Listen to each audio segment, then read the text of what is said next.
CRTC చట్టాన్ని రాశారు. 1860లో ఆయన రాసేటప్పటికి మన భారతదేశ జనాభా అంటే అప్పటికి మళ్ళీ మిగతా దేశాలు కూడా ఉండేవి మనకి. ఇప్పుడైతే దేశాలు కూడా సెపరేట్ అయిపోయినాయి. 185 మిలియన్లు అంటే 18,50,00,000 మంది జనాభా. అప్పుడు బంగ్లాదేశ్ పాకిస్తాన్ కూడా కలిసే ఉండేవి మనకి.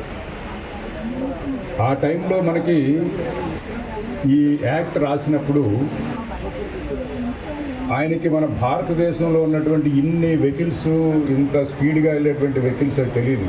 కాలినడక బాటసార్లు తెలుసు, ఎడ్ల బండ్లు తెలుసు, గుర్ర బండ్లు తెలుసు, లేకపోతే గజారోహణాలు తెలుసు. చాలా మినిమం ఎక్కడో మహారాజులకి మాత్రమే ఆ వాహనాలు ఉండేవి. అదే ఎక్కువగా రథాలు ఉండేటటువంటి రోజు. అప్పుడు రాసినప్పుడు ఏంటంటే ఆయనకి అయితే ఒక గొప్ప వర్డ్ ఉపయోగించాడు ఆయన. మొత్తం యాక్ట్ అంతా కూడా ఇప్పుడు లేటెస్ట్గా వచ్చిన యాక్ట్ అన్నీ కూడా దాని మీదే. Rash and negligent act. Rash అజాగ్రత్తగా, నెగ్లిజెంట్ నిర్లక్ష్యంగా.